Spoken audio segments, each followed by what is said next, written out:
Hello friends, இன்றைக்கி mutton lungs gravy பற்றி பார்ப்போங்க. Sunday ஸ்பெஷலில் 2 கோட்டோட lungs ஃப்ரெஷ்ஷாக கிடச்சிதுங்க. ஒரு சிலர் லங்ஸை கிரேவியாவோ இல்லை ஃப்ரை பண்ணியோ சாப்பிடுவாங்க. எப்படி சாப்பிட்டாலும் நுரையீரல் லங்ஸு ரொம்ப நம்ம உடம்புக்கு நல்லதுங்க. இது குளிர்ச்சி தன்மையை கொடுக்கக்கூடியதுங்க. இதை இப்போ நம்ம சின்ன சின்ன பீஸுகளாக கட் பண்ண போகிறோங்க. ஒரு சிலர் வெந்நீரில் போட்டு ஹீட் பண்ணிவிட்டு அதை கட் பண்ணுவாங்க. நாங்கள் அப்படியே டைரெக்டாக சிசர் வச்சு கட் பண்ணுறோங்க.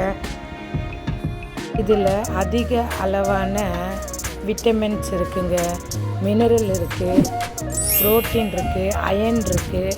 இது போல் சத்துள்ள உணவுகளை நம்ம வாரத்தில் ஒரு நாள் சேர்த்து சாப்பிட்ணுங்க.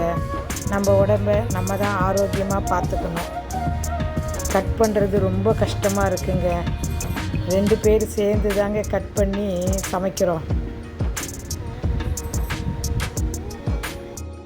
இது போல் சின்ன சின்ன பீஸாக கட் பண்ணி வச்சுக்கிட்டு நல்ல சுத்தமான தண்ணி எடுத்து ஒரு டீஸ்பூன் அளவுக்கு டர்மரிக், ஒரு 2 டீஸ்பூன் அளவுக்கு ராக் சால்ட் சேர்த்து நம்ம கட் பண்ணி வச்சுருக்கிற பீஸுகளை அதில் சேர்க்கணுங்க.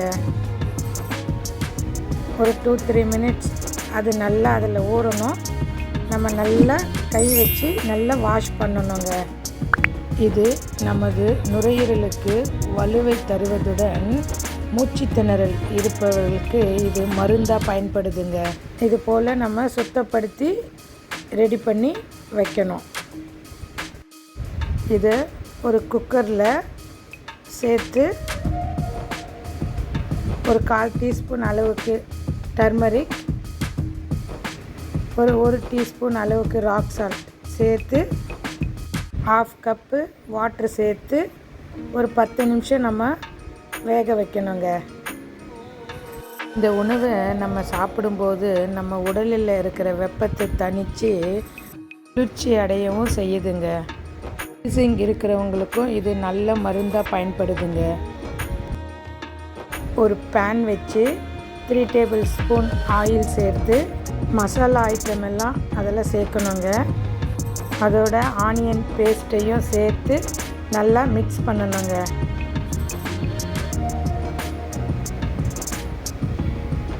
கொஞ்சமாக கறி லீஃப் சேர்க்குறேன்.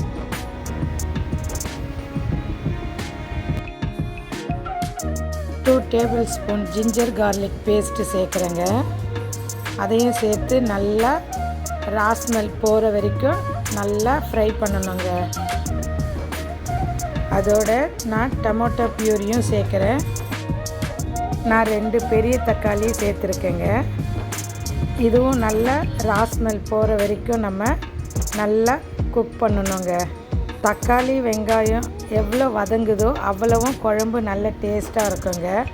நான் குழம்பு மிளகாய்த்தூள் 1 டீஸ்பூன் அளவு, 1 டீஸ்பூன் அளவுக்கு கரம் மசாலா, 1 டீஸ்பூன் அளவுக்கு மட்டன் மசாலா சேர்க்குறேங்க. நல்லா மிக்ஸ் பண்ணுறேங்க. இப்போ நம்ம வேக வச்சு வச்சுருக்கோம் இல்லைங்களா, இது நல்லா குக் ஆகிருக்கு. அந்த மசாலாவோடு நம்ம இப்போ இதை சேர்க்க போகிறோங்க. இதோட ஒரு கப் அளவுக்கு நான் வாட்ரு சேர்க்குறேன். நல்லா கலந்து விட்டு இதுக்கு தேவையான அளவு, ஏற்கனவே நம்ம 1 ஸ்பூன் சால்ட் போட்டிருக்கோங்க. இப்போ 1 டீஸ்பூன் அளவுக்கு சால்ட் சேர்த்து கலந்து விட்டு ஒரு 10 நிமிஷம் இது நல்லா கொதிக்கணுங்க. அதோட ராஸ்மெல் எல்லாம் போகணும். 7 முந்திரி, 5 பாதாம் நல்லா ஒரு 10 நிமிஷம் ஊற வச்சு அதை மிக்ஸி ஜாரில் நல்லா நைஸாக பேஸ்ட்டாக அரைக்க போகிறேங்க. இப்போ ஓப்பன் பண்ணுறேன். நல்லா குக் ஆகிருக்கு. மசாலாவோட வாடெல்லாம் கமகமன்னு நல்லா வருதுங்க. இப்போ நம்ம அரைச்சி வச்சுருக்க பேஸ்ட்டை நான் அதில் ஆட் பண்ணுறேன். இது நல்லா கலந்து விட்டு ஒரு 5 நிமிஷம் நல்லா கொதிக்கணுங்க. அவ்வளோதான், கிரேவி ரெடிங்க.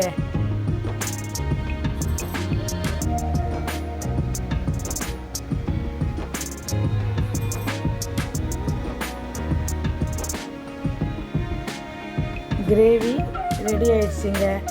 வாங்க சேர்ந்து சமைப்போம், சேர்ந்து ருசிப்போம். நன்றி நண்பர்களே. டிஷ் உங்களுக்கு பிடிச்சிருந்தால் லைக் பண்ணுங்கள், ஷேர் பண்ணுங்கள், கமெண்ட் பண்ணுங்கள், சப்ஸ்கிரைப் பண்ண மறந்துடாதீங்க ஃப்ரெண்ட்ஸ்.